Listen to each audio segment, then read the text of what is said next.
I mean, can you sum up in a sentence the effect this has had on your confidence? It's just changed my life. I feel like a completely new person. I've just turned my life around. You know, things like running, being physically active again. I feel like I've knocked like sort of 10 years off me, like in a good way. I feel like I've turned the clock back. I don't feel like I'm 35-year-old. I would say I feel more sort of someone in the 20s. Brilliant. I feel more alive now than what I have done for years.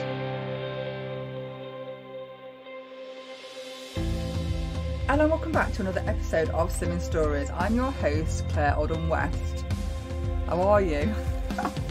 Just thought I'd demonstrate my week for you before we even go any further. This is a pinata that I used for my son's 40th birthday that I amused him with, just me and my son, because if you look right back, this is what happened to my week. It just kind of collapsed. It collapsed. So today's episode is a rerun of Lewis Cowey, a fantastic episode, and I know that you'll love his energy and is a great inspiration. And I hope this pinata is testament to being able to put on a bit of a front for the kiddos, and I think we've got to do that. We can't just pack our bags and up ship when everything goes chaotic, when COVID arrives on the doorstep. So my husband came back this week to say that his manager had tested positive for COVID, and my husband works quite closely with him, so he's had to isolate in the house. Basically, on my son's 14th birthday, it was just me and my son, which I think, to be fair, I think I need a medal for that. So Sunday was his birthday, and yeah, it was just me and my son watching cringe teen horror type movies together. But it's quite nice actually. I did him a really nice breakfast. He had his favourite of mango for breakfast. I think I did him some chocolate brownies, and then lunch I did a lovely roast dinner, and then we finished off with a Chinese. So not particularly healthy, but he did enjoy it. And all that I'm saying is, if your week is similar to my pinata, if you're like feeling a bit like you've collapsed, I'm sure my audio is not going to like this demonstration. If anybody's listening to this podcast thinking, what the hell is she on about? If you go to my Instagram account, you will see that, yeah, my pinata, actually, I quite like it. But what I would say is I bought the pinata, and then I thought, well, I'm going to hang the pinata. And then my husband's like, you're going to start drilling? I'm like, no, probably not a good idea. So we ended up kicking the pinata around the living room to free the pinata of the goodies inside. I'm showing up today just to let you know that it's okay sometimes not be okay. And to be fair, having a child's birthday was quite good because it allowed me to refocus my energy. Because, yeah, this week was really testing. And I was thinking to myself, I could show up on the podcast and say, for 2021, we're now going to launch a podcast and produce it on a Tuesday or something. And I thought, no, Claire, don't even go there. And I don't know, I'm quite pleased actually that I don't spend hours getting ready to do these like little mini videos, because they just wouldn't happen consistently. So I'm here consistently. You're here listening consistently, and I'm so pleased that you are. I've had a great month of downloads so far, and I really appreciate all of your support. It's fantastic. And the thing about Lewis is that, unlike a podcast, Instagram is owned by Facebook, and for some reason he's had a problem with his account. So if you can just give him a follow, maybe you followed him in the past and wondered where he'd gone. He's not gone anywhere. He had a problem with his account, but he has got another one. I don't even know if it's the same name, but I know it's slightly different. If you could support Lewis over on Instagram, his Instagram handle is less_of_Lou, and I'll put the link to that Instagram handle on the show notes. Is introducing Lewis to his rerun of his slimming story. When I moved to London many years ago, I went from being in a very physically active job to being stuck behind a desk working in a pharmacy. And do you know what? Weight loss was just one of them things that never really crossed my mind. and I felt when I was in London, like my diet wasn't particularly good. And I felt from going from that physically active job to behind the desk, everything I was eating, I just felt, you know, I could see myself getting bigger, but I didn't really do anything about it at the time, which I sort of regret looking back. But it's just one of them things where, you know, food education wasn't really my thing. And I kind of knew, as I say, I thought my clothes were shrinking at first, and I was kind of blaming everything but myself. And I think it was just one of them things I totally let go out of control. And it took me a heck of a long time to get me mindset into a right place to say, right, I actually want to do something about it. I mean, I remember working in the pharmacy, and they were doing trials on a tablet called Ally, I think they were. And I took these tablets, and basically what they were is if you ate anything bad, these tablets would kind of make you go to the toilet straight away. Yeah. But, and I think I lost something like 2.5 or 3 stone on them. But I wasn't really concerned with weight loss. It seemed like a nice idea, but I wasn't really going forward with the effort with it. And although those tablets were a bit of a help at the beginning, I thought it didn't really teach me anything in regards to food education. And that's when I moved sort of back home and things like that. Later on down the line, I found Sunderland World, which was a saving grace, really. Absolutely. So at what point had you reached with your weight, or you don't have to say your weight if you don't wish to, with your size, to go through those doors to feel that you needed to make a change? Was it just going home and having seen people after a long period of time that you thought, okay, I need to do something now? A couple of things, really. It was I saw a photo of me and my mother side by side in Spain. It's on my Instagram page, and it's the one where I was wearing a Chelsea top, and I think that was at my biggest. And I lost when I moved back home.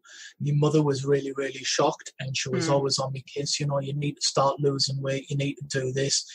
You need to do that. But my mind sort of wasn't really in it. I think my mindset, I was adjusting to being back home, different job.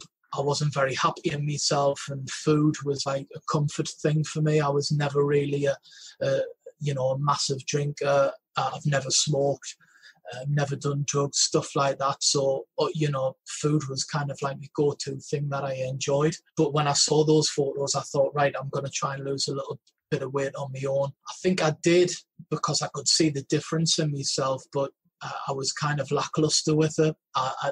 Again, my food education was really, really poor. I found a guy called Graham Wharton, who was a taxi driver. Him and his wife done Sunderland World together, and I remember seeing a cardboard cutout of how he used to look and how he was now, and I'm like, wow, there's a normal guy, hard-working guy from the northeast. It was someone I could instantly relate to. Right. So I actually messaged Graham directly on Facebook, and I was like, look, how did you do it? What's your secret? And he said, well, it was Sunderland World. So I went away. I had to think about it, because I was kind of dreading Sunderland World, because I thought it would be like, I always built up in my mind, it would be like scales in the middle of the room, and you'd have to sort of undress and sort of get weight in front of everybody, and if you put weight on, you'd be shamed out of the group and stuff like that. I really thought it was like some sort of like tribal thing, but he really put my mind at rest. I asked him tons of probably really stupid questions, but his support was really good. I walked through the door, and my consultant Paula, she was absolutely fantastic from day one. I couldn't cook to save my life. I remember saying that at the Man of the Year finals, my first experience of body magic was I tried to cook boiled eggs. Okay. And I let the water go out the pan, the eggs blew up, and I was peeling eggshells off the ceiling. And I had a reputation in group of being the person who burns everything. So I've come a long way since then. Absolutely, absolutely. So when you was in London, what did you used to eat then? So before you returned back home and you had this conversation with your mum, what was your normal week? If I'd gone to the supermarket with you, what would have been in your trolley? Microwave meals, a lot of the time, sort of really high in fat, a lot of snacks. At work, considering we're a pharmacy and quite health focused, our office was always, someone would always bring in cupcakes, donuts, stuff from Greg's, everything like that. And, you know, I never used to think anything of having stuff like that, because exercise didn't cross my mind.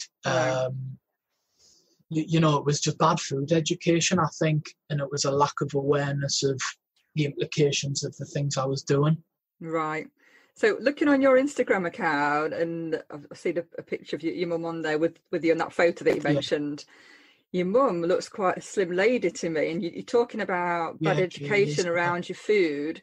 So was it the case that before you moved to London that you was a slim person, or was it just the fact that you was in London and you turned to food at that point? At what point did you turn to the food, or is it something that you've always had throughout your life?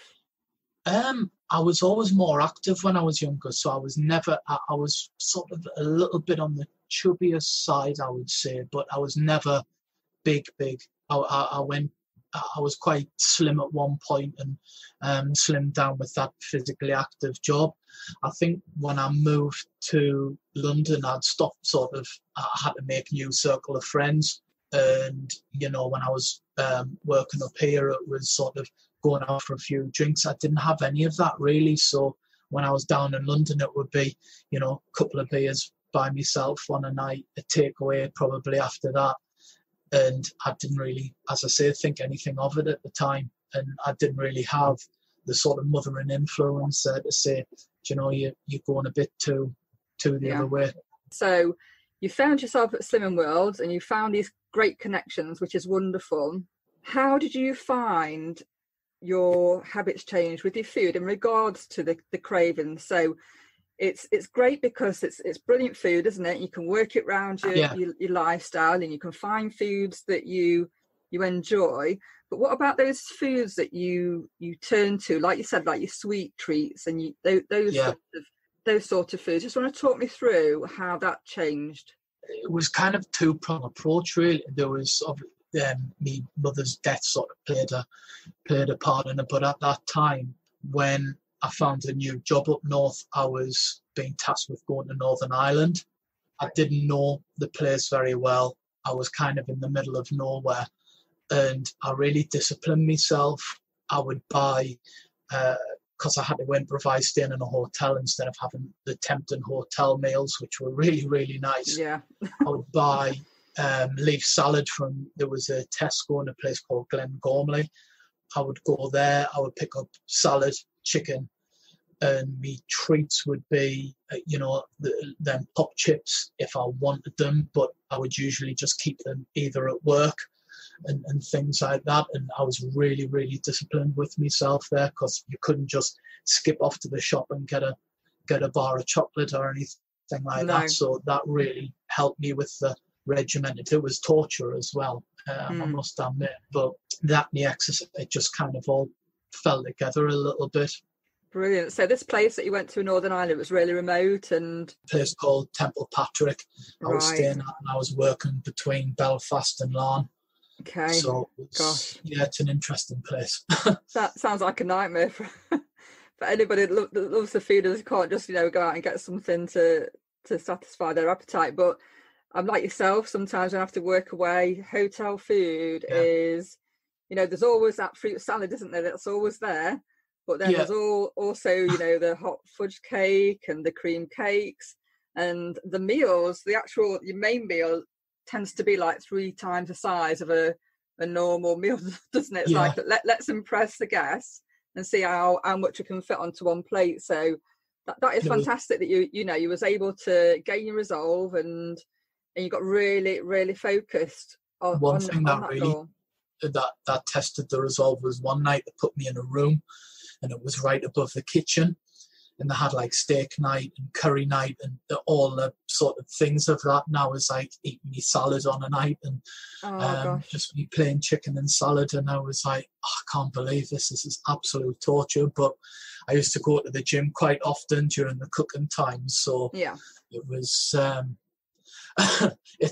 just get away from the nice smell, really. Absolutely. That would have killed me. So how long was you in that position in Northern Ireland? I would say I've probably done about 18 months in Northern Ireland, I would say altogether. So when you returned back to, is it Newcastle? I'm going to insult you now, aren't I? Sunderland. Okay. So when you returned back to Sunderland and you saw people from your old simming group and the people that obviously have not seen you for a long, long time, at what point was you in your slimming journey on your return? I would say I was probably about 8 stone down at that point. Gosh. And the reaction, some of it was really, really positive. You know, I quite liked some of the positive comments for it, but some of the people in actually my own office were a little bit negative with it. Mm-hmm. There was a couple of comments like, oh, well, you should never have been large in the first place. It's like, okay, that's not very helpful. No. But they would go out when I returned from Northern Ireland. They would go out and get things like takeaways on a Friday. And they wouldn't even ask. They would say, oh, but you're on a diet. Bring stuff in. Go, well, I haven't got you anything. You're on a diet. And it was sort of pecking at me all the time, that sort of thing. And that's when I thought, I've come in and I'm not really sort of fitting back in with the office. Definitely. That sounds very passive aggressive. I don't like that at all. Don't like the bullies. Absolutely not. So so did you have to continue then working with these wonderful people? I did for a little bit, and then one of a good friend of mine who worked at Caterpillar suggested a job in Durham. He gave me a bit of a heads up that there was one coming up, and I applied for that, and I've been there for 2 years. Well, coming up 2 years now in September. Fantastic. I hope you've had a better reception there. And it's very strange, isn't it, that people judge weight loss and weight gain. You know, there's a lot of people that I know that regularly go to the pub at the weekend and drink over the amount of units that you should in a healthy week, let's say. But they're not the people that getting pulled up about their addictions, are they? It's the people with the weight, obviously the weight gain, because you can see that visually. Very strange, isn't it? And I'm sorry to hear that was your experience. When I moved to the new company, it was such a relief, because I wasn't sort of defined by my weight loss. I was just Lewis instead of it's Lewis who's lost a lot of weight. It was like a clean slate, and the anonymous thing of me weight loss was actually like quite a relief. You know, you define, I think a little bit in my last job, I was kind of defined as a weight loss. I wasn't Lewis, who is the go-to person for HR issues or things like that. I was, oh, you're the guy who was really fat before, weren't you? And, things like that. And it's like, I wanted to be a little bit more anonymous with it. Right, I see. And I guess having that identity and detaching from that with this new role, it must have been such a relief, and people just seeing you for yourself and not having those judgments must have been such a weight off your shoulders. Yeah, no, and I was really worried, because after the Man of the Year finals, my story got published in one of the local papers. Right. And the guys were like, God, I can't believe you. You would never have thought you had that weight to lose. You don't look like a person who's lost a lot of weight. I don't know what they quite meant by, but you know what? They were actually like so supportive with it, and nobody mentions it. They don't offer things like biscuits around the room and go, "Oh, you don't want one. You're on a diet," or anything like that. I'm just normal. I fit in, and it's great. I like that. That's brilliant. That's lovely to hear. And I guess from what you've just explained, you didn't want to stand out. You didn't want to be different, which is kind of a polar opposite to becoming Slimming World Man of the Year as a semi-finalist, because obviously you're totally in the spotlight there, aren't you? So how did you find being nominated for Man of the Year, and how was it to be a semi-finalist? I lack a lot of confidence, or I did, and my consultant's great for trying to help me build that confidence back up. And she said, you'll be really buzzing when you go to the Man of the Year finals. You'll really, really enjoy it. To be honest, it's really out of my normal comfort zone. But the Slimming World people were great. You go there, you meet like Emil Heskey, you get your photo taken, you really put in the spotlight, but it's in a nice and positive way. Yeah, it's still a little bit out of my normal comfort zone, but I suppose that's all part of the confidence building part again, I suppose. Definitely. So with your weight loss now, so you've lost a total of 10 stone, I think 1.5 pounds altogether. I mean, can you sum up in a sentence the effect this has had on your confidence? It's just changed my life. I feel like a completely new person. I've just turned my life around. Things like running, being physically active again.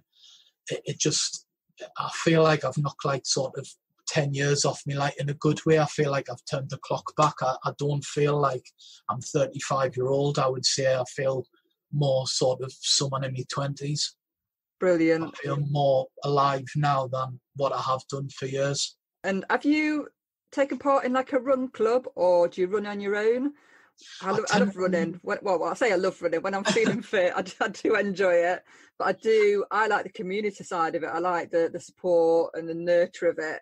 And I like the fact that some like bunch of strangers can motivate me to get off the couch and just to start running, which is bizarre in itself. But I used to really hate running, and it took me a while to get used to it. And now I really love it. Whether it's like a park run, I do quite enjoy them. But usually I just take myself off on a run. I don't even listen to music now with it. I just quite enjoy seeing the scenery and things like that. It's something I never thought I would enjoy or do proactively as like a hobby. So in comparison to Lewis with the excess 10 stone, what were you able to do as an overweight person compared to now? How does it even compare? Or I used to still be able to be physically active. I used to walk quite a bit, I remember, and I used to be able to go to the gym and do a little bit of the cross trainer, but I would find I would get really tired quickly. I had sleep apnea as well, which was not right. I think I was tired all the time. I always remember just used to like suffer with like fatigue quite a lot. I don't know whether it was that, but I wouldn't like to say I was an unfit big person, but I was a person who would maybe only do, I would say maybe about 30% effort of what I could have done, I think. Right.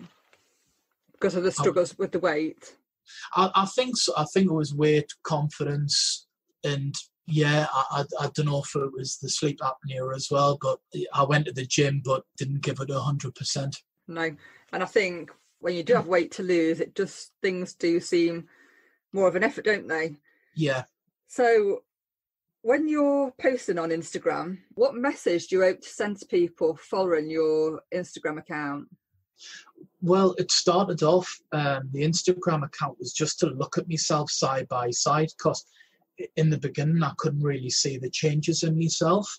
I've always kept it as a private account. The following's picked up a little bit, but people would follow me like complete strangers and then say, oh, do you know what? You've inspired me to join Slimming World. People would come to me for advice, which I thought was really weird. It took me a lot of time to get my head around it, and people come up and go, oh, you've really inspired me to do this. They would share like a photo, oh, I've done this today, what do you think? And I'm like, really, am I? I think there's a lot more inspirational people than me out there, because I think I try to convey a message, but I probably don't do it with a lot of confidence. But right. It just kind of grew from there, really. And I felt Instagram even though I'm a bit against social media myself, I don't really like Facebook and things like that, and I'm quite a private person.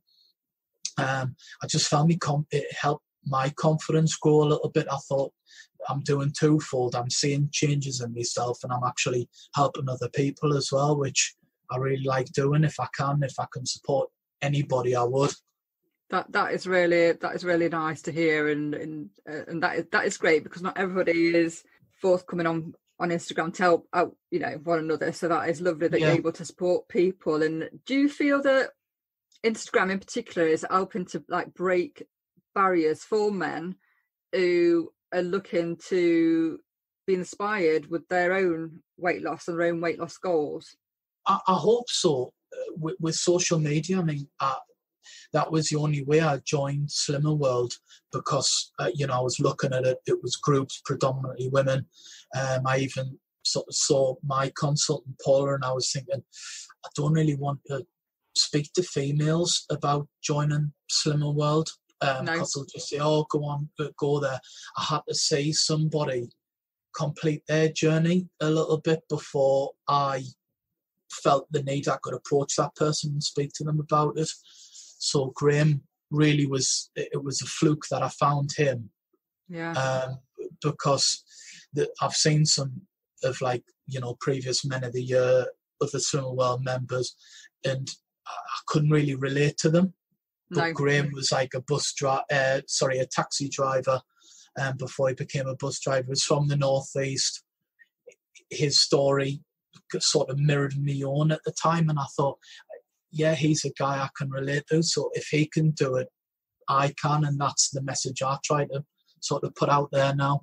That is lovely, and it's nice to hear that your confidence is taking a boost. And what's for the future for you, Lewis? What would you like to do in 5 years' time that you would never have dreamed of doing with your excess weight? What do you think's ahead of you?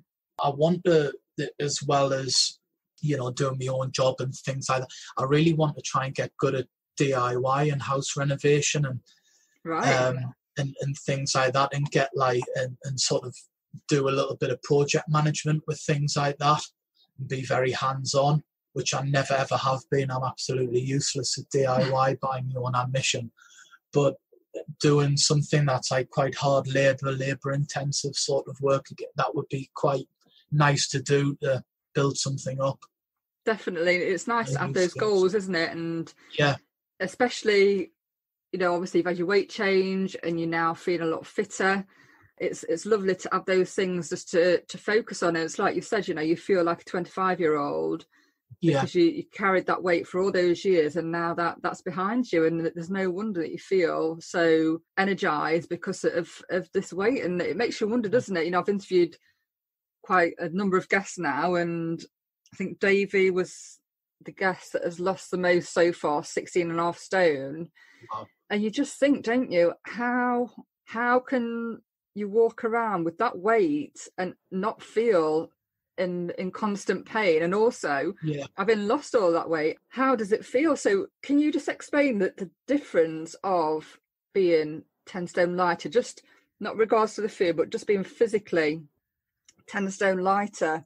How does that affect your working week with that gone? Well, I think, firstly, it's helped me get into the job that I'm in now, because I worked in a sort of HR and recruitment background, and I think I was looked adversely upon because of my weight, and I think that had a real knock-on effect on me confidence. But physically, I feel more alert. I wake up every day and I feel awake. I feel alive.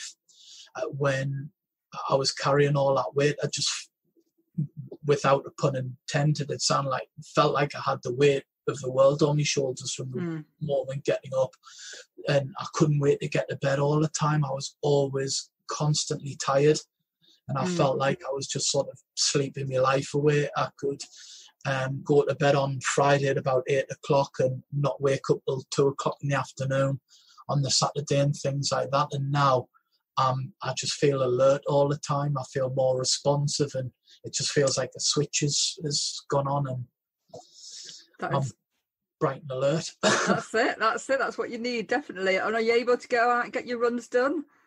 Yeah, I managed to get nearly 7 miles done yesterday, which is good. And, it's things like that where I would, I could barely walk that sort of pit with 10 stone. I remember really, really struggling to get my breath to do, and I'm running the same routes that I used to really struggle to walk, it's wow. Just weird. That it is, isn't it? It really, really is. And just look how far you've come. And you're on Instagram, and I've looked at your page, and it is really, really inspiring. So if anybody would like to follow you on Instagram, what is your Instagram handle, Lewis? It's SW_Lew, LEW.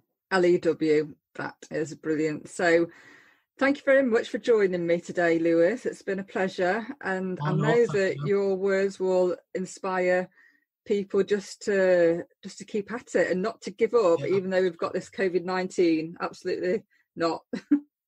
Yeah, I mean, I've had a couple, a little bit of struggles, a little bit of hiccups with it. A lot of people seem pressured to do you must do a Joe Wicks thing every morning and things like that. And I haven't really sort of kicked myself to do that. But over the weekend, I've really thought, you know what, I'm going to rein myself in. I'm going to do my runs. I'm going to take the dog on a long walk. He's been with me the whole journey as well. The dog's lost weight as well. What's your dog's name? Woody. Woody. He's a Rottweiler. Right. He was 10 stone and he's now a healthy 8 stone. Very good. Well done, Woody. That's a first for Slimming Stories. I need a picture now of your dog. So that is. So does the dog go running with you? He doesn't do running, because when he was carrying too much weight, he damaged his cruciate ligament. Right, I don't know what that is, but carry on. It's like part of his back leg. Right, okay. And it was ruptured, and part of the things that, he's got to try and lose weight as well. So I had to build his walking back up, and he's, helped build up alongside me. I thought it's cruel to have a overweight dog, and I guess if he was to run with a Rottweiler, he'd probably get people running the opposite direction. That's scary to death as well. So I definitely need a picture now of Woody before and after, and I'll put that on my Instagram, definitely. Oh bless, that's lovely. So it's great that you're inspiring people. Do you have one piece of advice that you could give to somebody that is just struggling just to get back into it, especially in lockdown? Yeah, I think having a goal and taking before and after pictures is key, because you changes, you get hung up by that number on the scales, and it doesn't always reflect. Actually, you might be losing. I was only starting to lose weight on my neck first, and I was losing weight, but I wasn't seeing it in myself as well. And I always just think, just keep in mind why you signed up to Slimming World or whatever weight loss plan you're on, why you've done it in the first place. Think about why you were unhappy the way you were. Just keep things like that in your mind all the time. And, food was always a comfort for me as well, and always think, is there anything else I can do? Instead of going to the fridge or going to get chocolate, take yourself out on a walk, remove what my consultant would call, you've got your danger zones, and just try and take yourself away from that whenever the temptation comes in. That really helped me as well. That is great advice. So thank you very much. It's been a pleasure. And thanks. Take care, and I hope you get through COVID-19 happy and well. Yes, same to you as well. All right. It's been great. Thanks, Claire. And I know that this episode is a golden episode, and I know it will help to inspire people that may have not listened to this episode before, or even if you've listened to it in the past. In terms of self-esteem, we talk about the scales, we talk about the weight, we talk about the clothes fitting, but in terms of, your actual self-esteem and your self-worth, just look at what a transformational journey Lewis has been on. And this could be for you. This is all in the cards for you for 2021. I know a lot of people listen that maybe have more than a couple of stone to lose, and it's lost over 10 stone. Such a great episode, and I'm hoping for a better week this week. I'm going to keep pushing through. I'm going to keep pushing through. You know, 2020 was heavy. We can see the light at the end of the tunnel for 2021. Thank you so much for tuning in for another episode. I really do appreciate it. Until next week, take care.